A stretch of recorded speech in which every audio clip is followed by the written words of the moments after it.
आप प्रसाद ही पाएं, कभी अमनिया ना पाएं। प्रार्थना है यदि आप इस जन्म में प्रियालाल के प्रेम में डूबना चाहते हैं तो प्रसाद ही पाएं। जल प्रसाद पिए, वस्त्र प्रसाद धारण करें, भोग प्रसाद पाएं और पूरा जीवन प्रसाद में कर लें।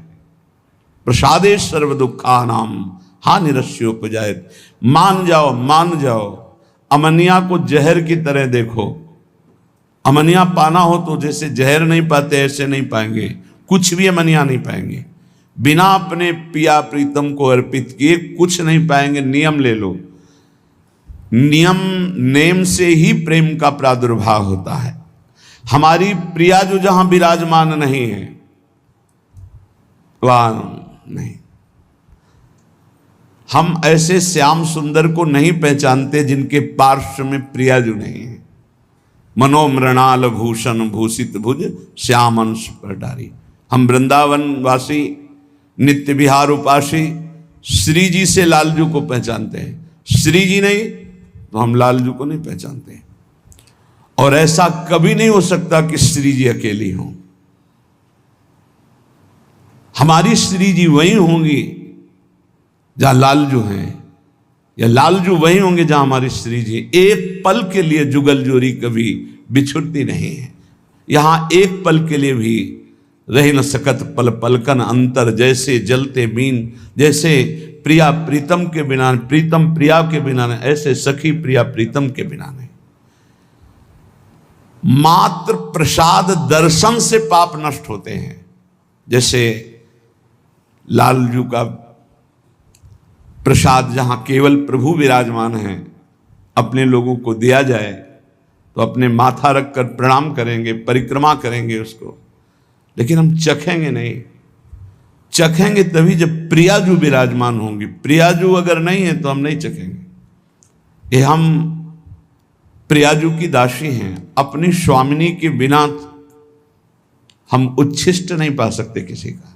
जैसे पतिव्रता अपने पति का ही उच्छिष्ट पाएगी, बस ऐसे ही ये पातिव्रत धर्म, हरिवंश पतिव्रत हैं जिनके, अगर समझ पाओ तो समझ पाओ। अगर ये पातिव्रत धर्म धारण कर लिए तो महान सर्वोपरि नित्य विहार रस स्वाभाविक प्राप्त हो जाएगा। ये ठसक, ये समर्पण, ये अनन्यता, और ये मत डरो कि अपराध हो जाएगा, क्योंकि एक ही तत्व है। और जो तत्व हमें गुरु ने बताया उसका नाम राधा है।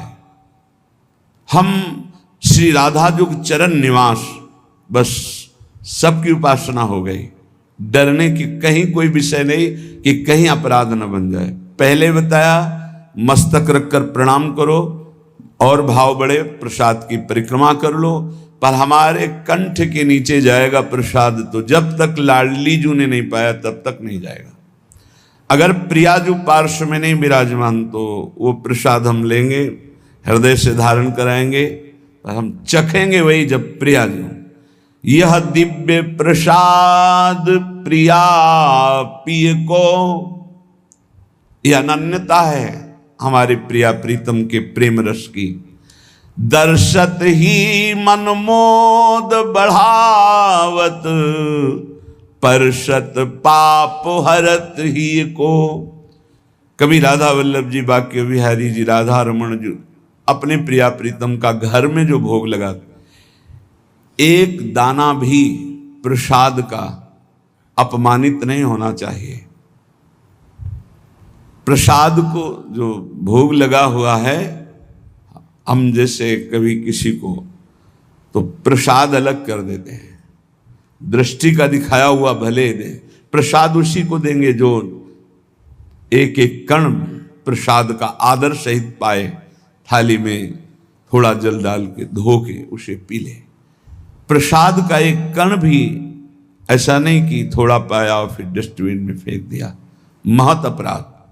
इसलिए ये एकांतिक बात आपको कह रहा हूं कि अपने जनों को आदेश है कि प्रसाद उन्हीं लोगों को दिया जाए जो प्रसाद की महिमा जानते हैं। जो केवल भोजन पाते हैं तो उनको दृष्टि भोग वाला प्रदान कर, सामने से निकाल दिया, महारानी जी का है इसलिए जा रहा है।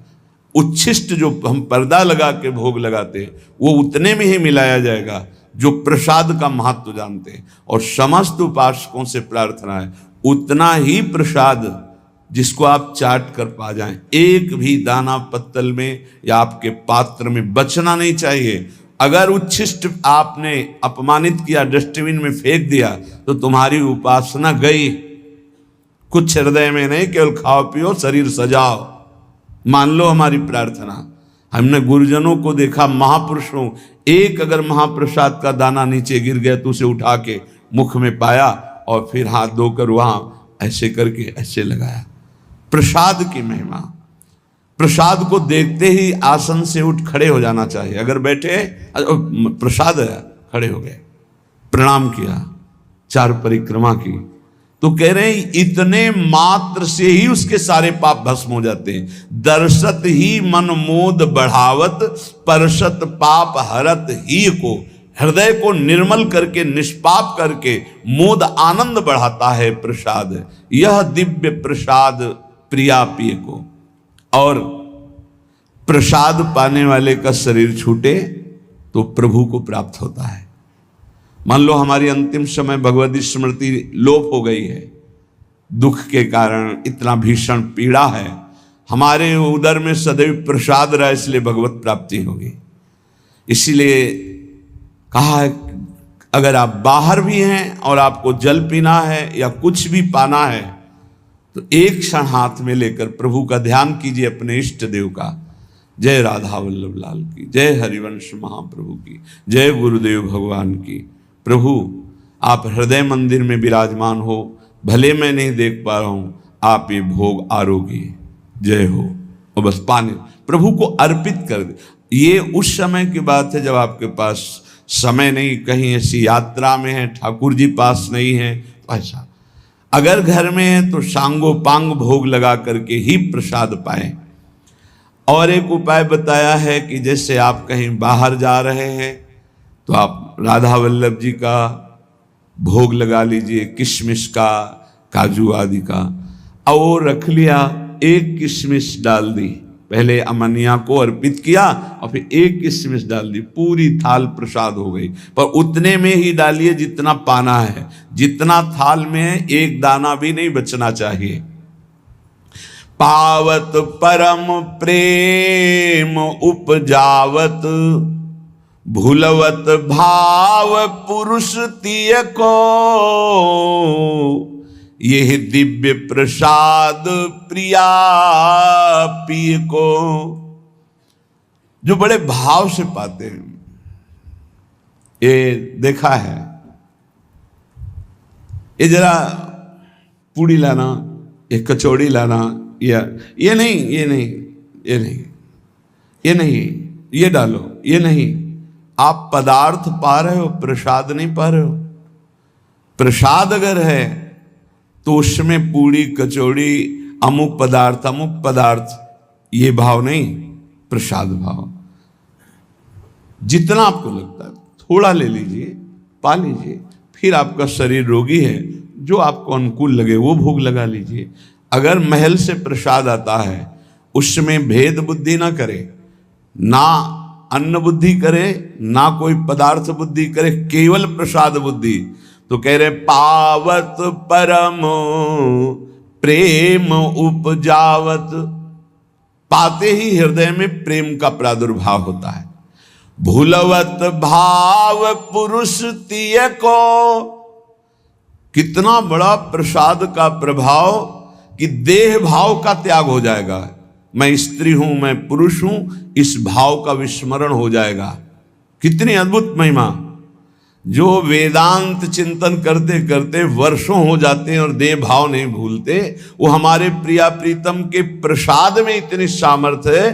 भूलवत भाव पुरुष तिय को।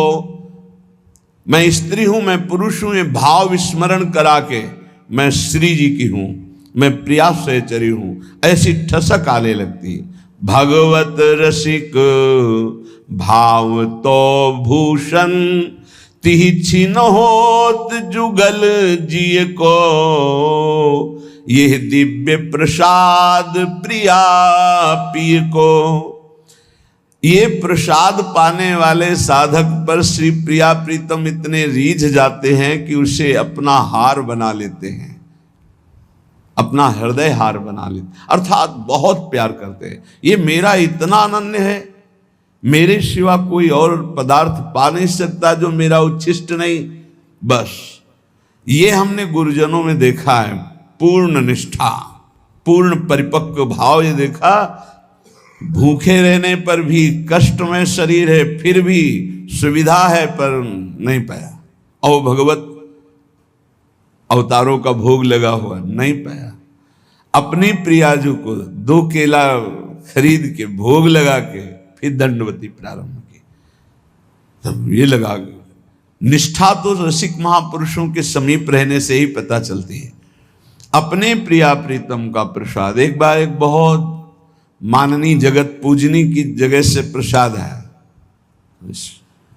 माथे में से जो वो चले गए, तो कहा यमुना जी के महल में पहुंचा दो, वो सर्व सामर्थ्यशाली है। हाँ जी, आप कभी कभी जानकर पूछते थे कि कुछ बोलें, कुछ बताएं, तो उनका वहाँ हमारी प्रियाजू ने भोग प्रगट में नहीं पाया, इसलिए हम प्रगट में नहीं पाएंगे। मानसिक तो हमने भी स्वीकार कर लिया, अगर प्रियाजू प्रगट में पाए तो हम प्रगट में पाए, नहीं अन्यथा नहीं।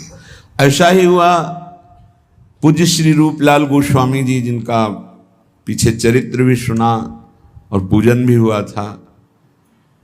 बाल्यावस्था से ही श्री जी के अनन्य की जन्म सिद्ध अधिकार, गोस्वामी परिकर राधा वल्लभ जी के अनन्य आचार्य, बचपन से ही अपने इष्ट निष्ठा, बहुत प्रतापी महापुरुष थे श्री रूपलाल गोस्वामी जी, जिनके शिष्य श्री वृंदावन दास चाचा जी हुए। हरिवंश महाप्रभु का द्वितीय रूप कहा गया श्री रूपलाल गोस्वामी जी को। तो किसी निज शरणागत वैष्णव के प्रसन्नता के लिए वो जगन्नाथपुरी गए हुए थे। पुरी में गए, जहां पुरी के आराध्य जो जगन्नाथ जी विराजमान, वहां जाकर के अपनी श्री जी साथ राधा नाम, तो वहां प्रसाद आदि दिव्य सब माथे पे लगाया, प्रणाम किया, पर पास लिया नहीं और पाया नहीं। इससे वहां के जो पार्षद थे उनको दुख हुआ और मन में बड़ा क्षोभ हुआ कि ये वृंदावन से आए हैं, रसिक महापुरुष हैं, और तेज ऐसा था जिसके देखने से ही लग रहा था कि कोई संशय नहीं था ये मनमानी कर रहे हैं, ऐसा नहीं, ऐसा भागवतिक तेज, वो महाविद्वान और रस सिद्ध महापुरुष।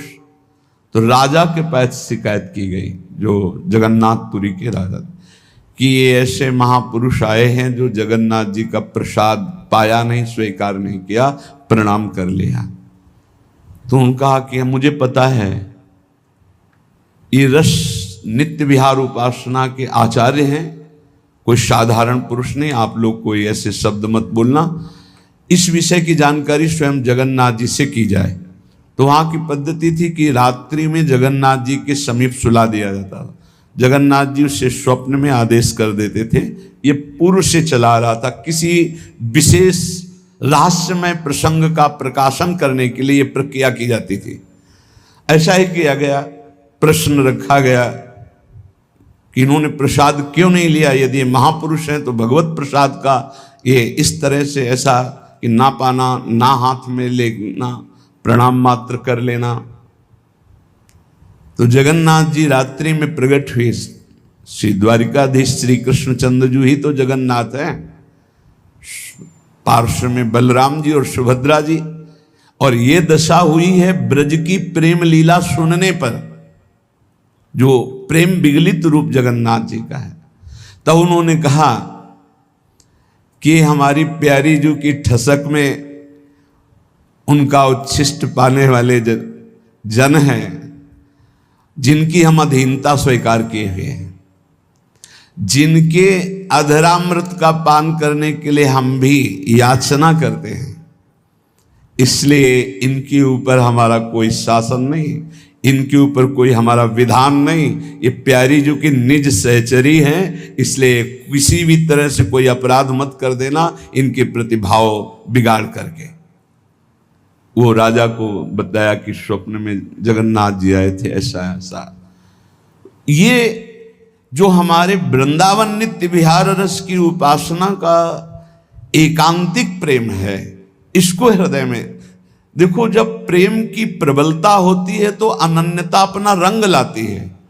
गोस्वामी तुलसीदास जी जब वृंदावन आए तो जो मंदिर खुले दौड़ के जाते, कहीं तो सिया राम जी, पर जहां देखें तो वृंदावन है, या तो डाल डाल और पात पात में राधे राधे होए, यहाँ कहीं ना उनको इष्ट का नाम।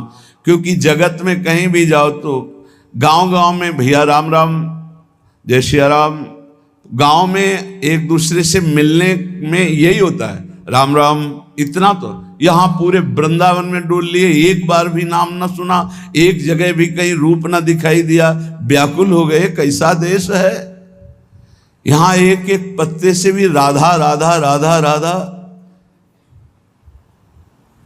फिर प्रिया प्रीतम के समीप गए, कहा साष्टांग दंडवत तो नहीं करूंगा, क्योंकि साष्टांग दंडवत तो सिया राम की ही है और मुझे पता है आप वही हो, पर आपको रूप बदलना होगा।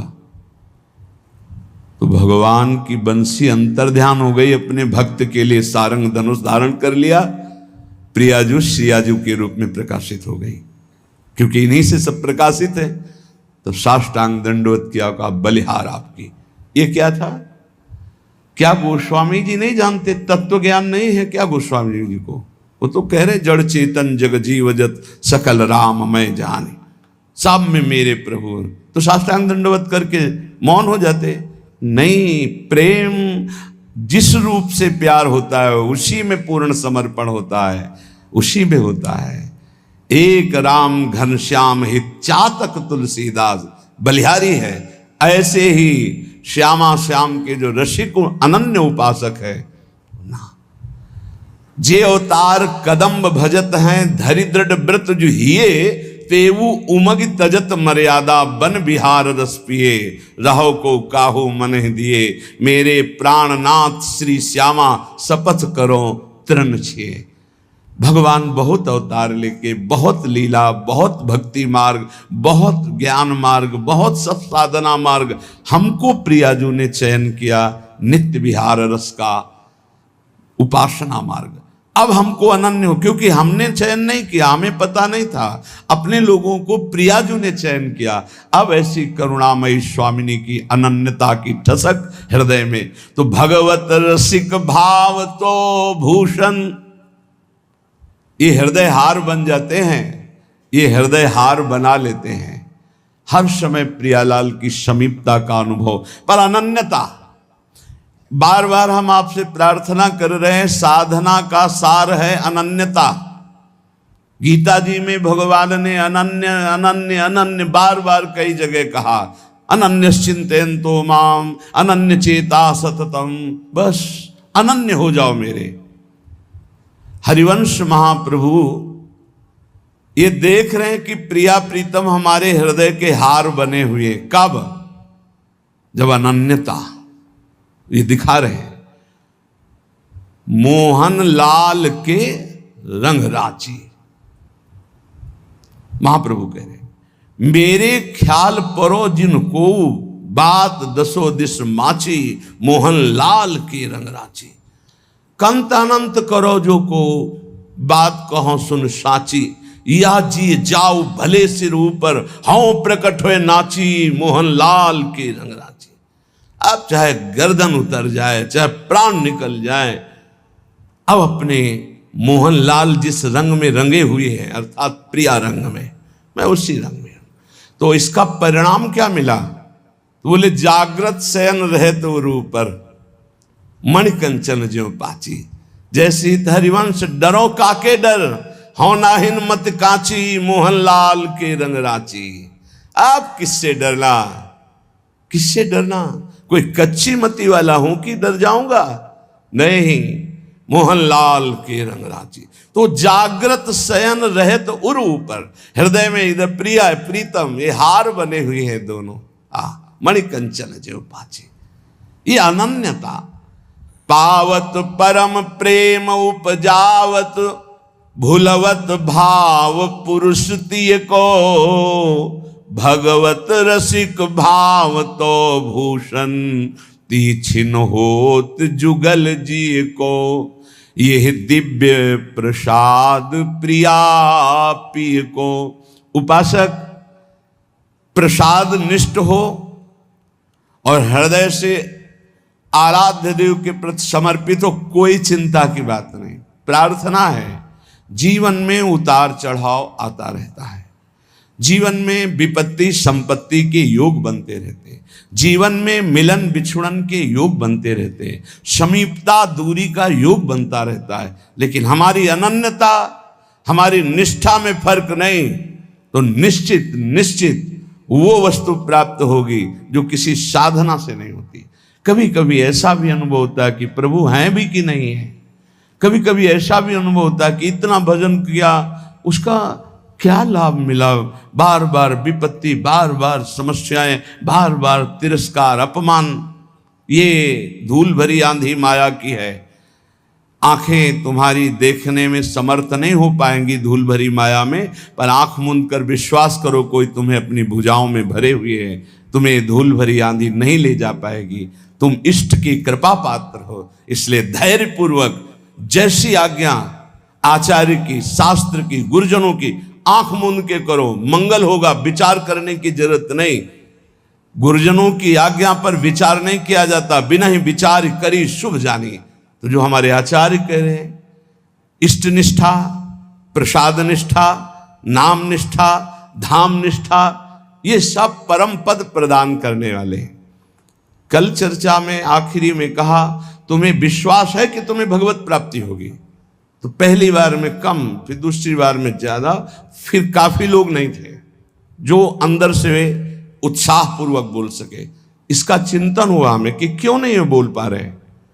क्योंकि उनको अपना चरित्र दिखाई देता है, उनको अपना बल दिखाई देता है, उनको प्रभु के चरित्र, प्रभु का बल नहीं दिखाई देता।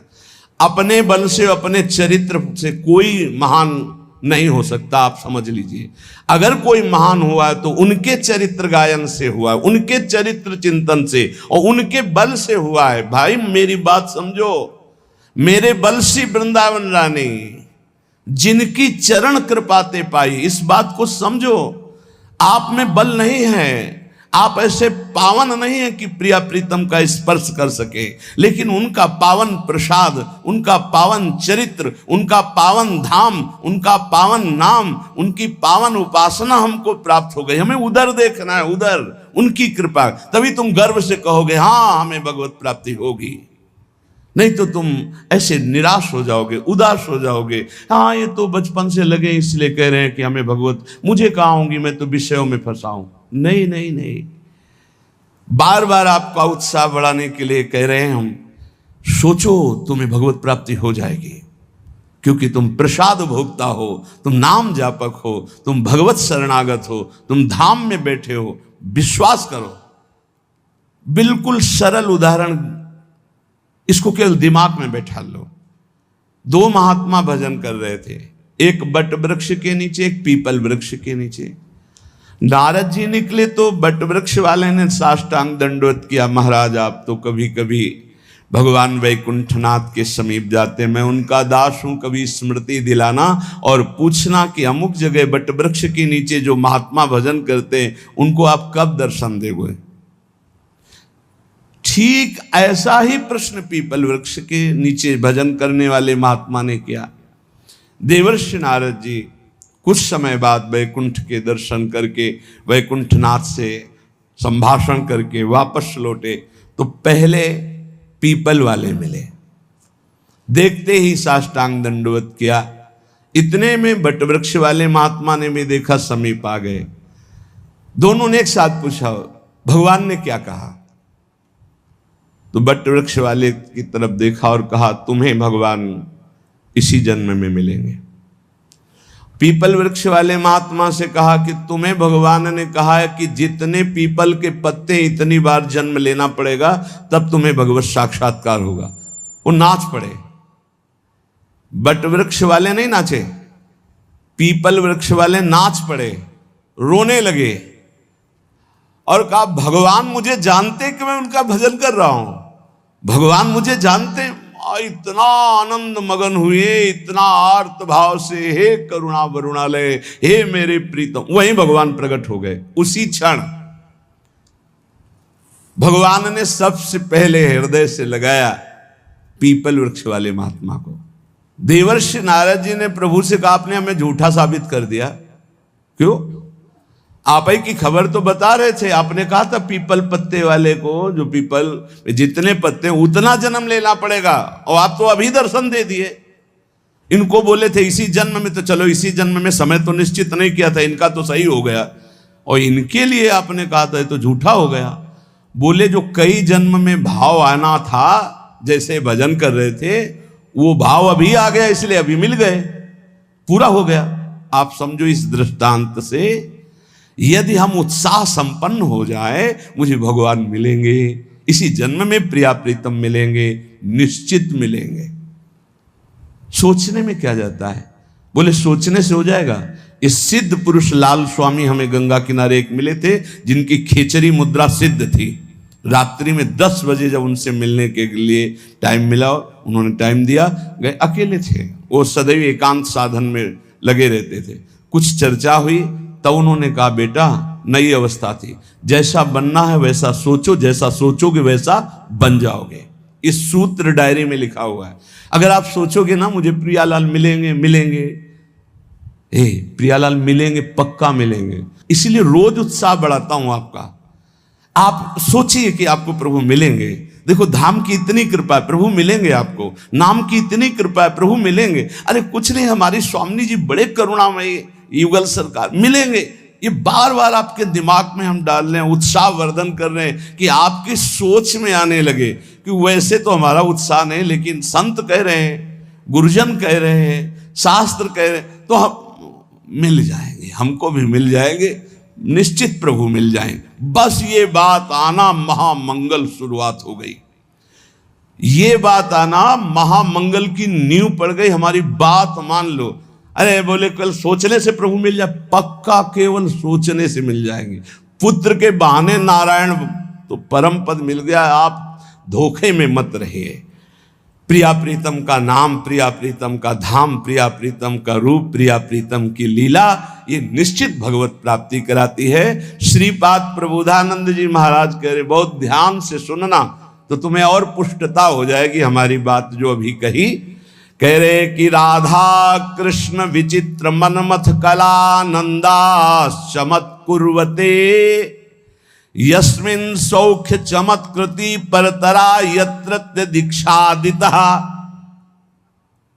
तद्वंदे ममकारतोद्भुत तमाद यस्याद्भुतानुक्षणोल्लासाः, श्रीवन राजसीम सुमहाभावम तमेव स्तुमः। ये वृंदावन धाम श्री श्यामा श्याम की प्रेम युद्ध भूमि है। श्रीमद चतुरासी जी अद्भुत खेत महामन्मथ को दुंदु विभूषण राव, जूझत सुभट परस पर अंग अंग उपजत कोटिक भाव। ये अद्भुत खेत माने समर भूमि, प्रेम की समर भूमि है। ये प्रेम का युद्ध होता रहता है यहां प्रिया प्रीतम, प्रेम का अद्भुत खेल। कह रहे यहां जो शरणागति दीक्षादि लेता है प्रिया प्रीतम की, राधा कृष्ण विचित्र मनमथ कला नंदास चमत कुर्वते। मनमथ कहते हैं काम को भी और मनमथ कहते हैं प्रेम को भी। अनंग कहते हैं काम को भी, अनंग कहते हैं प्रेम को भी। तो जगत में जहां प्रेम शब्द का प्रयोग होता है वहां शुद्ध काम ही है, मलिनता, केवल स्वसुख वांछा। और जहां प्रेम राज्य में मनमथ का, अनंग का, काम शब्द का प्रयोग होता है वहां विशुद्ध प्रेम होता है। यस्मिन शौक चमत्कृति, अद्भुत सुख की चमत्कार आनंद राशि प्रदान करने वाली हो जाती है जो वृंदावन में दीक्षा लेता है। प्रिया प्रीतम की शरणागति, प्रिया प्रीतम की उपासना। यस्मिन सौख्य चमत्कृति परतरा यत्रत्य दीक्षादिता, क्योंकि दीक्षा से उसका नया जन्म हो जाता है, ब्रजवासी माना जाएगा।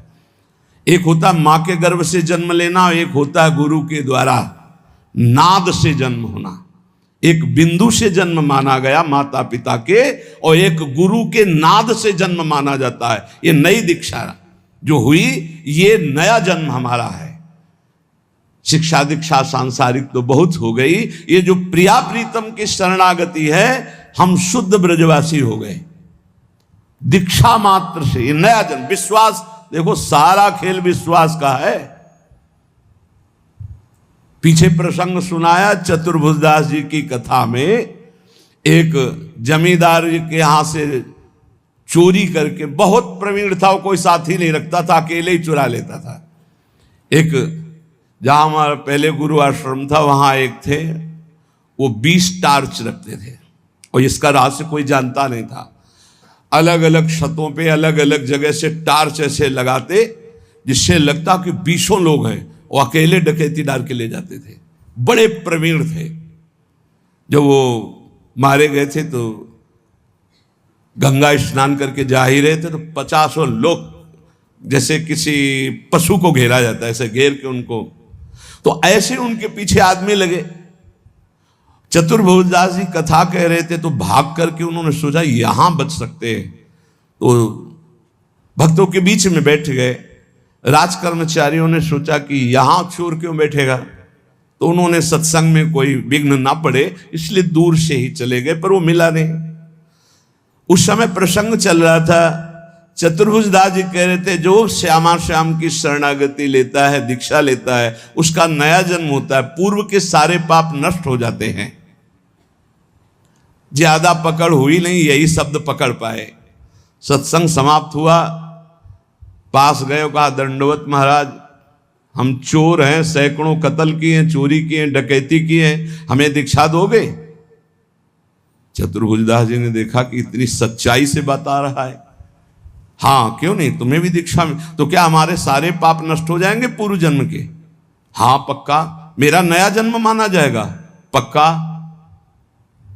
कहा ठीक है, कुछ नियम? बोले नियम ये कि अब चोरी नहीं करोगे और झूठ नहीं बोलोगे, और ये नाम दे रहे, नाम जप करो, तुम्हारा पूर्व का सारा पाप नष्ट, नया जन्म तुम्हारा। मुंडन कराओ। वो जो उनका विभत्स स्वरूप भयानक था, उस हटाकर 12 तिलक लगाए, मंत्र दिया। अब तो वो चौड़ी छाती करके घूमने लगा। राजकर्मचारी घूम ही रहे थे, जो जमींदार था उसने पहचान लिया, उसने कहा चोर है, तिलक विलक लगाए लिए है, तो वही चोर। बंदी बना लिया गया, राजा के दरबार में ले गए। राजा ने कहा कि आप तो वैष्णव चिन्ह धारण किए हुए हैं, सच्चाई से बोले। बोले झूठ बोल ही नहीं सकता, गुरुजी ने कहा है झूठ नहीं बोलना, झूठ तो बोल ही नहीं सकता। पूछिए आप, चोरी की? बोले इस जन्म में नहीं की। वो जो सेठ साहूकार जमींदार था, बोले चाहे जिसकी कसम खवा लो, यही है, ये बाल मुड़वा डाला, तिलक लगाए है, कंठी बांधे, यही हम पक्का कह सकते हैं। वो कह रहा चाहे जिसकी कसम, उसने कहा इस जन्म में ही चोरी नहीं की। अब राजा बड़ी समस्या में, न्याय कैसे करें? एक वैष्णव तिलक धारण किए हुए, एक सच्चाई बात कर। तो उस समय परीक्षा के लिए लीला की जाती थी कि लोहे का बिल्कुल तपाया हुआ लाल फार, और ऐसे एक पीपल का नवीन पत्ता, ऊपर सूत, कच्चा सूत, ऐसे वो लोहे का फार रख दिया जाता। सूत में झलस नहीं आएगी, जरा भी वो जलेगा नहीं, और 7 कदम चलो। तो अब शंका तो इन्हीं चोर भगवान पर थी, तो इनके हाथ में रखाया गया। तो मन में कहा, गुरुजी ने कहा था दीक्षा लेने के बाद नया जन्म होता है। ऊपर जोर से बोले इस जन्म में मैंने कोई पाप नहीं किया, कोई चोरी नहीं की, कोई झूठ नहीं बोला। 7 कदम क्या और 10 कदम बोले, और कितना चले? बोले फेंक दो। आप फेंक दिया। बोले इसको फांसी दे दो, इस जमींदार को, ऐसे वैष्णव पर दोष लगाता है। जब फांसी शब्द आया तो उन्होंने कहा कि फांसी तो ना दे, वो भी सही कह रहे हैं। तो उनका ऐसा कैसे सही हो सकता है, अब तो तुम्हारा प्रमाण हो चुका कि तुम सही हो। तो बोले फिर भी हमारा ही प्रमाण मान लीजिए, मैं ये सत्य कह रहा हूं कि चोर मैं ही हूं, ये सत्य कह रहे हैं। बोले अब नहीं मान सकते आपकी बात। बोले मान लो। तो बोले ये सत्य कैसे निकल गया कि तुमने इस जन्म में चोरी नहीं की और तुमने कल चोरी की, ये बात कैसे हो सकती है। तो उनका ये बात सुनोगे तब हम आपको हाँ हमारे पीछे राज सैनिक लगे थे, जाके सभा में बैठे, वहां गुरुजी ने हमको ये सुनाया जब, तो हमने दीक्षा ली। तो इस जन्म में तो हमने चोरी नहीं की थी, सत्य हो गया, लेकिन कल चोरी की थी, क्योंकि ये भी सत्य है, नहीं तो उसको फांसी की सजा हो जाएगी। तो उनका ऐसे हम महात्मा से मिलना चाहते हैं, तुम्हारे जैसे चोर को महाभागवत बना दिया। राजा उनका शिष्य बना, पूरे नगर में भक्ति का प्रचार प्रसार हो। तो यहाँ श्रीपाद कह रहे राधा कृष्ण विचित्र मनमथ कलानंद चमत कुर्वते। बोले अद्भुत चमत्कार जीवन में परिवर्तन हो जाएगा जो श्रीधाम वृंदावन में यस्मिन सौख्य चमत्कृति परतरा यत्र दीक्षादिता। जो दीक्षा है, शरणागति है, प्रिया प्रीतम के गोरे चरणारविंद की शरणागति रूपी दीक्षा है। बोले ये परम सुख की चमत्कारिता प्रदान करने वाली है। युगल किशोर के चरणों की जो शरणागति ले लेता है तो ममता हो जाती है प्रिया प्रीतम से, श्यामा श्याम से ममता हो जाती है, अपनापन हो जाता है, इसी से उसको भगवत प्राप्ति हो जाती है। प्रियालाल श्यामा श्याम अपने ऐसा लगने लगता है मेरे प्रिया जो मेरे प्रिय। देखो माया का क्या प्रभाव है, मेरी पत्नी, मेरा पुत्र, मेरा शरीर, मेरी संपत्ति, मेरा मकान। और भक्ति का क्या प्रभाव है, ये सब झूठा, मेरे प्रिया प्रीतम। अब अंदर देखो आपको प्रिया प्रीतम में प्रीति है या शरीर में, शरीर संबंधी भोगों में, या शरीर संबंधी रिश्तों में। अगर आपको शरीर संबंधी रिश्तों में प्रीति है, ममता है, अपनापन है, तो जल्दी करो, जल्दी, ज्यादा समय नहीं है। एक अहमता ममता ये जग में है दुखदाई, ये जब श्री जी की ओर लगे तो होत परम सुखदाई। मात तात सुत दार देह में मति अरुझे मति मंदा, हित किशोर को है चकोर तू लख वृंदावन चंदा।